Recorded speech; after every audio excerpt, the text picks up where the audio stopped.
All right, hello everybody. Welcome to Taped Crusaders. This is our first big episode doing a live screening of a movie, then reviewing it right after. We're here at Meteor. We're here with our co-host, Joshua Murr-VELL. Hello, What's Josh. What's going on, everybody? How you doing, Josh? Not too bad, not too bad.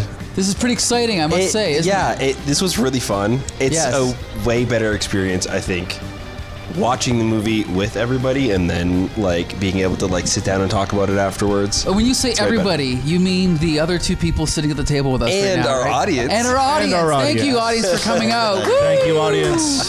All right, we want to point out this whole event is all because of one person, and that's Champ Ian. Yeah, it really put together. Let's talk about this: screen, audio, chairs, tables, chairs and tables, markers. Angela did the sign. Yes, but no, this was. It was more of a struggle than I thought it would be. We've done, if anyone is aware of way back when Snack Barbecue was a thing, we did a weekly movie at Snack Barbecue, and it was occasionally well attended. The thing that bothered me the most about it, though, was the sound. Okay. Everything was always muddy. It was hard to hear. Nothing was clear. Nothing was very well defined. I was just using a Bluetooth connection. I wanted to do better here. I had no idea what I was in store for when it came to setting this room up, which has great sound for live music, vocals and instruments and that sort of thing. Making the change from that to a 5.1 surround sound that's more applicable to a screening of film.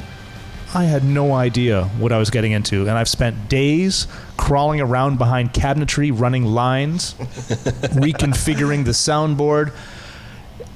I think it turned out okay. I think it sounded incredible. And hey, if you're going to have 5.1 surround sound, you might as well get someone from AM radio to come on to help us review this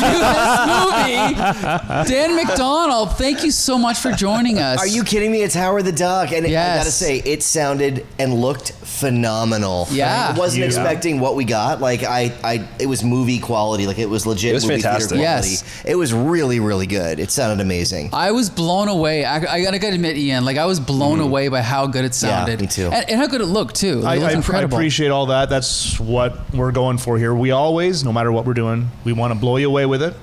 We want to have the product up here on the stage to be the best product that can possibly be.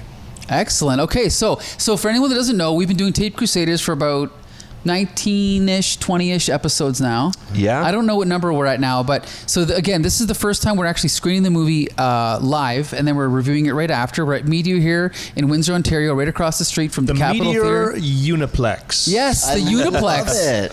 Awesome little pun, little play on words. I love it. So every week we're going to be doing this. Now, Taped Crusaders is every 2 weeks. So 2 weeks from now, we're going to be screening RoboCop. RoboCop? Yes. Very excited about that. But the good news is... The good RoboCop. Yes, not the 1987 RoboCop. But the good thing is that in between our Taped Crusaders episodes, we're going to be screening other movies. So if you want to come out and watch those, what's our first one, Champion? Well, we decided to, since we watched Howard the Duck this evening, we decided to stick with the space egg theme. Yes. And we're going to be watching, I think 1979 was the year of release. That's right. Ridley Scott's Alien. Good one. That's right. Love Alien. So yeah, if you check this out before November, what's the date next Wednesday? I have no idea what the date today I don't think this will even be out. It won't even be out, so don't even bother. We're so backed up with Taped Crusaders. We've been recording. You know what? We can run just strikes. this section as a little promo. That's That's a really good idea. Yes. Of course, now you've said it, it's going to be part of the promo. bumper. Right? It's going to... We'll figure it out. Yeah. We'll figure it out in post. But let's talk about what we're here to talk about. A movie, a very important movie, the very first Marvel movie, actually, Howard the Duck. Now, I've only seen this one time before tonight, okay? Wow. But I'm looking at you, Dan, because you've seen this infinite number of times. I can't even count how many So times. why don't you tell everybody, what is it about this film that made you want to watch it over and over again as a kid? Well, when this movie came out, I remember being at the movie theater. I did not get a chance to see it in the movie theater, so seeing it on a big screen tonight here at Meteor, amazing opportunity.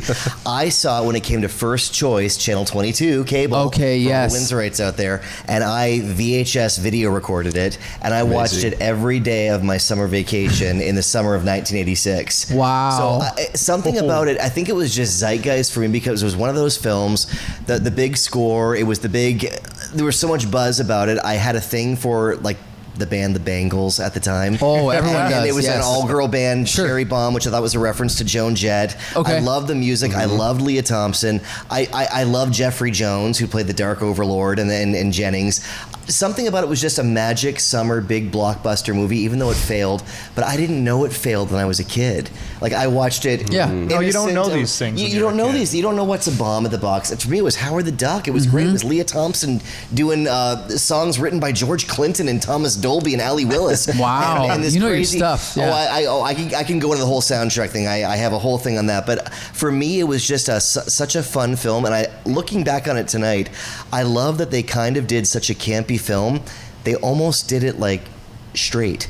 Like it was literally, there was like heart-wrenching moments. They did the heart-wrenching moments straight. So campy. Like that. Howard the Duck is true, pure camp because there's a seriousness about it. Yeah. Like the Dark Overlord demon, they worked on that demon very, very hard. There's detail. When it opens the mouth, it's like Predator before Predator. Right. Yes, yes, Like yes. they really tried. They went for it, and like the fact that it kind of in retrospect went like makes it all the more beautiful. In my opinion. But here's the thing now. Okay.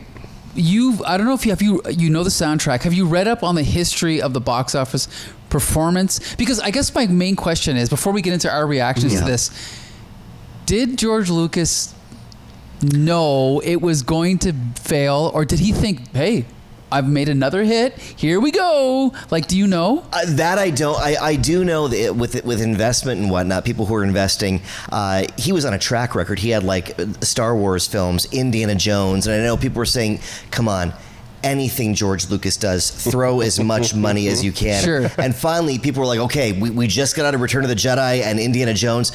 Whatever he does next, we're going for it. And they invested, and then it was Howard the Duck.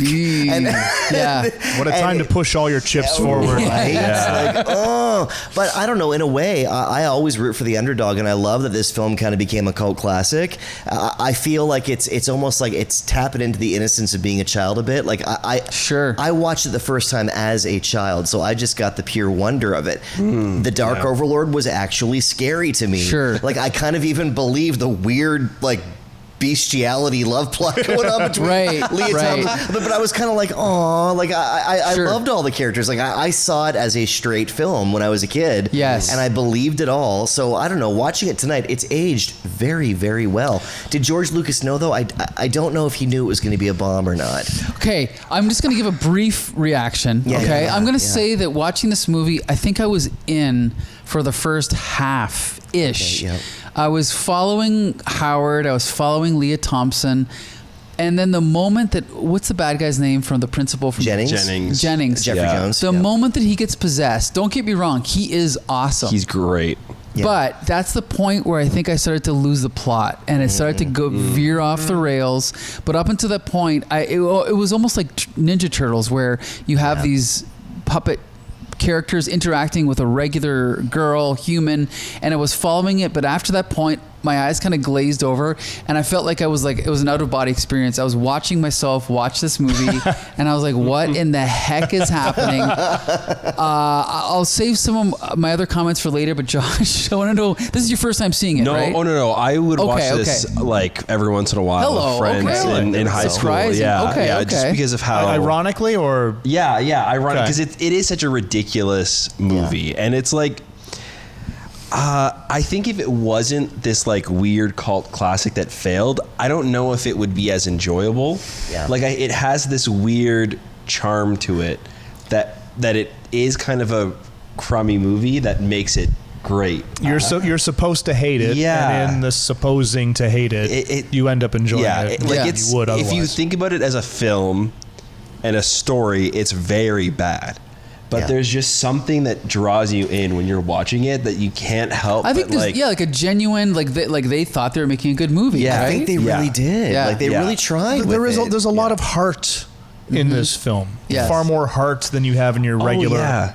Yeah. Because when you watch a bad movie now, like if a superhero movie like Black Adam, it's like it's nothing. It's so bland, right? it's so like cookie cutter. This, they were experimenting. They were doing different things. It's like out of any comic character, you chose the duck. Like, it's so ridiculous, right? Like, it's, you know what? Let's give a quick backstory. Marvel Comics was doing gangbusters at this point in the 80s. Right. They had all these characters like Spider-Man, X-Men, Avengers, whatever. And they actually, in the late 80s, went to, I think, Sony, or maybe it was the early 90s, and they said, listen, we will sell you all of our characters, the rights to all of our characters for $20 million. And Sony said, we'll give you $10 million for Spider-Man and keep the rest because no one wants the rest. Okay, famous last words. So at this point, no one saw the box office potential of these other characters. And so somehow, Howard the Duck rises to the top, and Howard the Duck gets the movie. Now, champion, you've never read a comic book in your life. Never. You come in, 1986, this is your first Marvel movie. This is your first time seeing it, right? Yeah. No. Actually, I am in the Dan camp. I did see it when it came out on First Choice, Channel 22. Yeah. But not every day during the summer of 1986. Not every day. I watched it at somebody else's house or something, so I didn't have a chance to pop in the VHS tape and set it to EP because, I didn't Sure, save space. Right? Yeah. Save space. But no, this is my first time. Like a bunch of the things that we've reviewed so far. Sure. Like, these things are familiar, but this is my first time as an adult looking back on this. And what did you think? Well, it wasn't nearly as terrible as I was sort of, led to believe that, Howard the Duck, one of the worst films of all time. There is an awful lot that is good about this movie. There's an awful lot of characters that are well written. There's an awful lot of great acting performances. The special effects are, they're ILM. Yeah, they're actually really good. They didn't mail any of that in. Yeah, I agree. The makeup on Jeffrey Jones, I was very impressed with. Yeah, it was great. I agree. Good. Yep. And the stop motion animation. Yes. Excellent. Terrifying at times, right? Yep. I mean, particularly when you're considering the target audience of this film, which is younger kids. is it? Well, except for the sexual innuendo, But that's then again, this duck is nudity. This is the 1980s as well, right? So breasts. You're right. I forgot about the duck breasts. I think your parents were a little bit less discerning about what they let their kids watch back then. That's true. But no, it was nowhere near as terrible as I thought. And if it wasn't for the duck, this would have had a chance.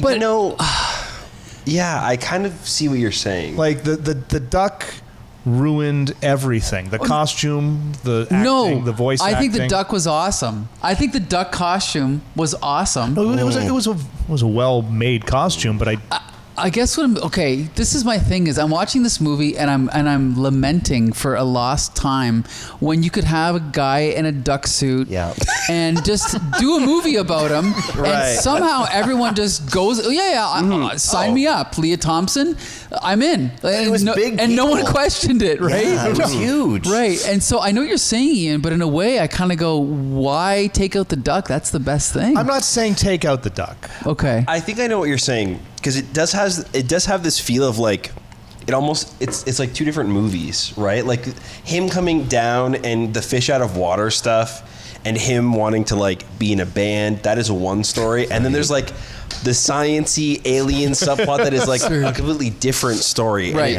I feel like it would have been better doing one or the other. It's just this alien guy that's trying to get home, or this alien comes to Earth and just wants to party and rock out, and you focus on making it this like weird fish out of water comedy. I see that. They were trying to do too many things there, and I think they were also trying to go in too many directions with what this duck is in general. Right. You had some people saying, oh, this is just a kid in a duck costume.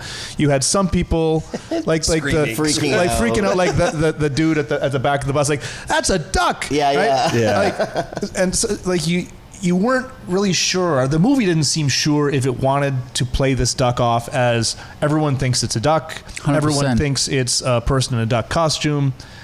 Had they chosen one or the other, I think it would have made, I don't know. I think they should have played that part a bit more straight as well. Either have everybody freak out or have nobody freak You're out. right. Right. Yeah. Yeah. There was a That's an weird mix of inconsistency because I was reading reviews. The tone is criticized, and I think that's my problem when I zoned out, because the first half of the movie is more fish out of water and a little bit more grounded. As soon as it gets to like the scientists and the space travel and the monsters, I just, like I said, I zoned out. Now, There's too much happening now. Yeah, way too much. And I don't know, Dan. Like again, trying to be objective. Yeah. We're not trying to trash your. No, but did you notice when you were a kid, did you enjoy it all evenly? Was there ever a point where you went, this is not my favorite part? No, or? I did enjoy it. You know what? Looking back, and I looked at it in retrospect watching it tonight, and I do recall the whole plane chase scene went on a little bit long. Yeah, it did. I thought, like, okay, they need to wrap this up. That part kind of, I started to kind of daze out a little bit. Clever idea. It was a very clever idea, Have and the this music flightless was duck. there. Yeah, very Back to the Future chase scene. I kind of got a bit of that vibe. Oh, yeah. But like in a way, like when the manure falls on Biff, like that whole scene, like it was kind of a lot of that. But no, I thought it went on a little bit long Didn't need for to be what it 20 was. minutes. It didn't need to be 20 minutes. Right. Yeah. And I do recall kind of having that same lull as a kid. It gave me the same feeling. I hadn't watched it really that critically in a long time, Sure. if not ever. And so watching it that way, I'm like, I remember this part was kind of a lull. But at the same time, I was still kind of pulled in, and I kind of released that. Sure, and sure. I was into it. Like, oh, come on, you gotta get away. Like, I kind of got myself back to that place as a kid, in a way. You know what's funny? I was trying to, because again, we're all marveling at how good it. Marveling. Yeah. Marveling. But like obviously, like the screen looks good, the 5.1 sounds good, but also the cinematography is pretty good. It really was. Right? And also, as an editor, I'm sitting here going, the editing's actually really good in this movie. Yeah. And I'm sitting there and I'm comparing it to so many modern movies, like say Bohemian Rhapsody, which won right. Best Editing, which is notoriously has terrible editing. Yeah. Even Christopher Nolan, who I love, his movies, the editing tends to be rushed. This editing's perfect. Like, I don't know who edited this movie, but it was actually really well done. Yeah. So we have a lot of, like, we talked about the stop motion. We talked about the suit. We talked about ILM's effects. All the technicians in this movie were good, right? Yeah. It's just the script somewhere along the way lost the plot. I don't know what happened. We have good writers. We have good writers who, like we said, worked on Indiana Jones and the Temple of Doom. They ghost wrote some of the dialogue for Star Wars. And I know that there was like the creator Steve Gerber. We should point out this was a smash hit comic book for Marvel Right. in the mid to late 70s. Really? Yeah, it was huge. Yeah, it like was. It was to the point that Howard the Duck actually, as a joke, ran for president and got like more votes than like Jimmy Carter. It was like it was like a joke, but yeah, it was a huge phenomenon. That sounds so weird. And to it me. also it was so popular that it actually got its own daily comic strip. Right? Yeah. Okay. And so as far as merchandise, like if you look at all the ads in the late 70s for Marvel, you know, like for subscriptions, it'll be like Spider-Man and X-Men, and then it'll be Howard the Duck. Like he was right up there with all the rest. And so it's kind of, that explains why it made its way to Hollywood and they made this movie, but it kind of killed it, I think. What appealed to me about it, and it was igniting in my brain as I was watching it, was the weird randomness. So much of it was random. I even kind of thought, like, this is a bit subversive in a way almost, but it was punk in a lot of ways. Yeah. True punk in a lot of ways, Yeah. with the punk references, the Satan's sluts, Yeah. like the motorcycle crew in the beginning who swatted him. I just thought so much of it was like, wow, this is so off the chart. And the Cajun sushi diner they went to, where all the people who are late night diner, but they have like the sushi bandanas on. Like, it was just so random and weird. As a kid, I didn't question any of that. Sure. It was just like, oh yeah, it's a late night sushi / Cajun diner place, and I didn't question that. I thought, this is just so stupid, and that's what appealed to me as a kid. And it made me laugh as an adult for different reasons. But I thought that's a cool. They paid such attention to weird details like that. That was part of the charm for me, I think. You know what? And the thing is too is I think there's also something to be said for when a movie is made by people that are just writing a story and doing whatever they want to do. Yeah. Like you said, when a movie's bad then, it's different from when a movie's bad now. Yes. When a movie's bad now, it's like, I don't want to jump the gun with Captain Marvel because I didn't hate it, but Captain Marvel and many Marvel movies are bad in a way that you go, okay, we have to check this box and this box and this box and this box. It's like a product. And there's the producer standing over your shoulder. Okay, now add in this, now add in this. But whereas these movies, Howard the Duck, even though it was a big budget. It was George Lucas. It was still just people kind of going, we're going to do whatever we want. Yeah. Oh, we yeah. go crazy with it. So all these little details you're talking about, I think comes out of that. And I think because of that, because people were doing whatever they wanted, that's why there might be a little bit of a weird, like, mismatched compass. The compass, like, it went in different directions because they did whatever they wanted to do. Right. Do you know how different would this movie have been? The person who originally auditioned for Leah Thompson's role to be the singer was Tori Amos. Whoa. Really? She auditioned for the role and she didn't get it. And at the time, this is 86, so she was a musician, but she wasn't the poetic, thoughtful girl behind the piano that we know her. Sure. She was more of a Lee Aaron rock and roller. She had one record that came out, I think in the late 80s or early 90s, called Why Can't Tori Read? And it was a dirty secret amongst Tori Amos fans for a long time. And it was very much in the style of Metal Queen. I think the cover, it's her posing in a bikini with a sword. Sure. Which is very different branding from the Tori Amos Little Earthquakes came out Just a couple a years little later. bit. Yeah. Very different. Whoa. So she auditioned for the role of Beverly, and she didn't get it. And as a result, she brooded the rest of her artistic career. Can you imagine how different this film would be if you look back and you're like, it's Tori Amos who plays the role of Beverly? Like, How different like her career would have been. Yeah, like, that would be maybe she would have like stuck with. that was the space-time continuum right there, and it went in that one direction when she didn't Yes, get the role. that's strange. You know what I mean? Multiverse and for right Leah there. Thompson, that was a space-time continuum. That might have been, yeah. she was coming out of Back to the Future when that came out. So you know what? We've talked a little bit. Like, there's not really much to say about the actor that played the voice of Howard the Duck. Who do we know who he was? I don't know who that is. I had it on my phone, but I I've put got my it phone pulled away. up. I looked him up on IMDb the other day, and there was nothing Chip that he had Zine. done. He was okay. He could have been better. And again, I've read the comic, and I know the comic was much better. But if it was more of like almost like a New York accent, like kind of, I don't know who I have in mind, but it wasn't bad. But It I was could have. pretty bad. I thought it was pretty I bad. thought it was okay. You thought it was bad? It sounded like someone, like a straight actor trying to play sarcasm. Sure. You need a sarcastic actor to play sarcasm, Like a And stand-up comedian there or was, someone. Sure, Yeah. like there was a mismatch there that I didn't buy anything that he was saying. Sure. Well, I feel like part of that is also the script, because there's never moments where like he's never not snarky. Like even when he's sad, he doesn't have like a moment to feel sad. He never turns He makes it like off. a funny quip about it. Yeah, Right. yeah. So it almost sounds like the whole movie they just had a Howard the Duck doll and they just like pulled the string and whatever Sure, line it said, that they kept it in the movie kind of feel. You know, it's like just Yeah. kind of. I shockingly, like, in watching it tonight, I shockingly believed Howard to the point where I was I'm like, with you. I'm is with it you. a puppet? Is it a kid? It's Is it a person? it's I'm a like, real duck It's talking. a real Yeah, duck that I- talks. Like, I was like, I'm kind of impressed. Like, Yeah, I I was expecting it to be a lot worse too. I was like, God, I kind of like Howard. Yeah, a lot I more than didn't thought hate I him. would. I didn't. Yeah. He didn't take me out of it. I totally bought him. Yeah, me too. Totally. I did. Yeah. I don't know. I don't think I was sold as You much. got to suspend your disbelief, Right. guys. Come on, Yeah, I don't know. champion. Yeah, no, You don't no, look convinced. No. Like I said, the duck is the thing about the film that I didn't like. Okay. Right, yeah. And Yeah. I think there was too much of a mismatch there between what they wanted him to say and how he said it. I think there was a mismatch between the actor in the suit. Yeah. I don't even know who that. Oh, actually, I looked them up on IMDb as Different well. guy. There's- Yeah. Multiple it It was people. David Multiple Prowse. people. Oh, there were multiple people. Okay. I believe so, Yeah. at least on Wikipedia. I didn't know if it was like Depending on how child, muscular is they this wanted Right. it to look, if he was fighting. Tim that's what it Rose, was. Steve Sleep, Peter Barrett, Mary Wells, and Lisa Sturtz as Howard the Duck puppeteers. Wow, So, interesting. It could also be different shots as well, possibly like actual puppeteers, or they have True, like multiple true. yeah. Close-ups, they might use I'm a sure different it was a model. team. Yeah. Yeah. Can I just say though, I'm so glad it was a puppet and not CGI Me too. because Well, Oh, I yeah. mean, could you imagine if that was CGI? well, in back then, 1987? you get my point. But I'm saying if they made it now, Oh. it'd probably be CGI. But I love the puppets. It'd be Sonic He the was Hedgehog physically now. there.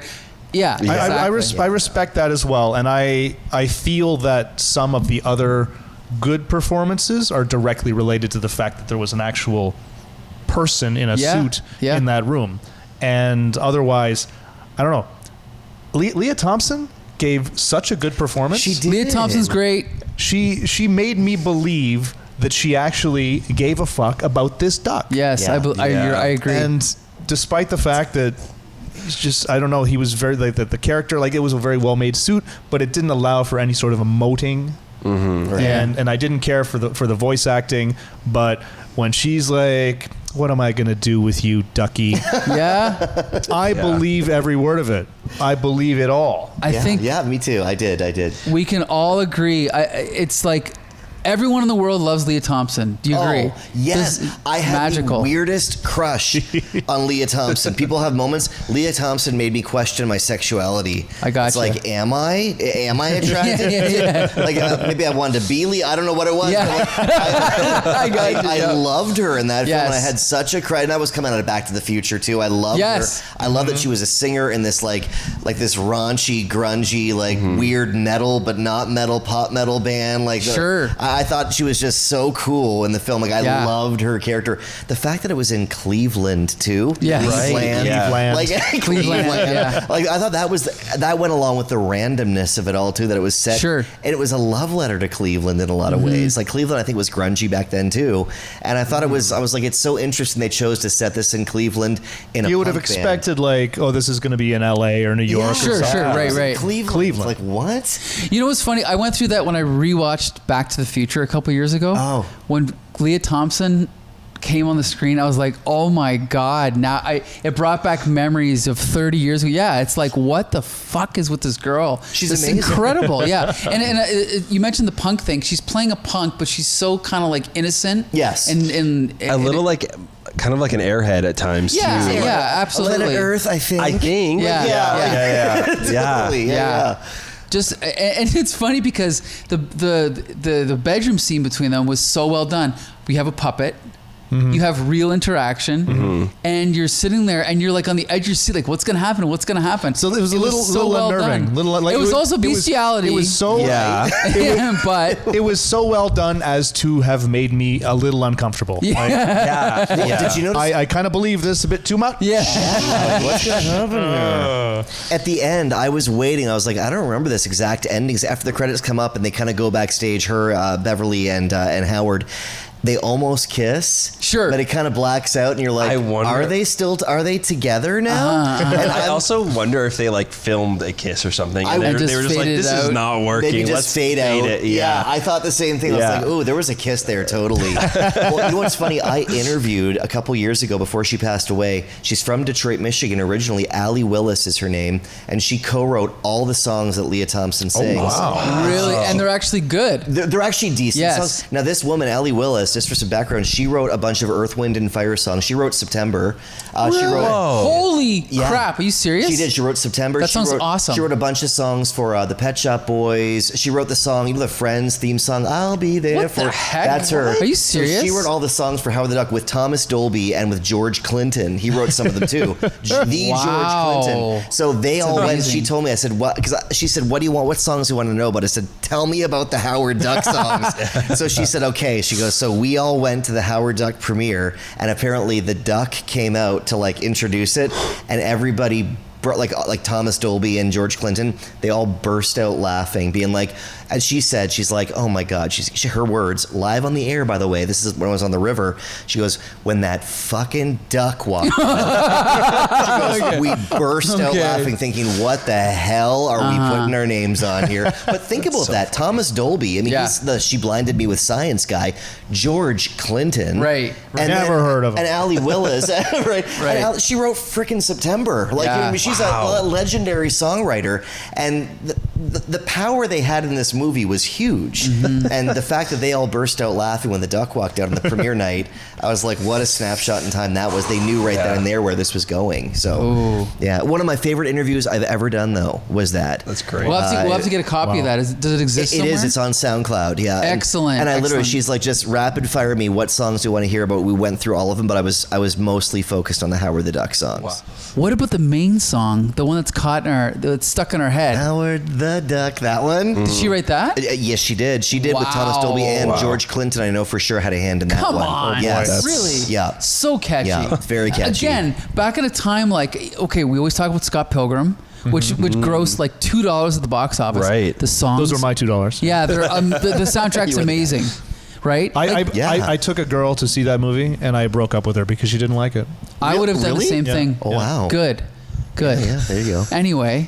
But yeah, George Clinton did have a hand in writing that theme song. Okay. So, we've talked about the music. We talked about the actors. We talked about the story. What else do we want to talk about? I mean, like we all kind of enjoyed this more than we thought we would. I guess the thing a lot of 80s movies that kind of fell into this formula where I feel like the story's going, and then they kind of just go, okay, guys, we got to kill a half hour. Let's just have a chase scene. And this movie did it, right? Yeah. I honestly, like my eyes, like I said, they glazed over at the last, the chase scene, the alien, the spaceship thing. The rock and roll musical ending. Like they didn't know how to end it. That was awesome. They just like cut this goal sequence. Yeah, now Cherry Bomb is famous. Right. Which here's the thing though, is that was still better than what was before it, but I know what you mean. It's like I actually noticed that trend with what was that Shrek.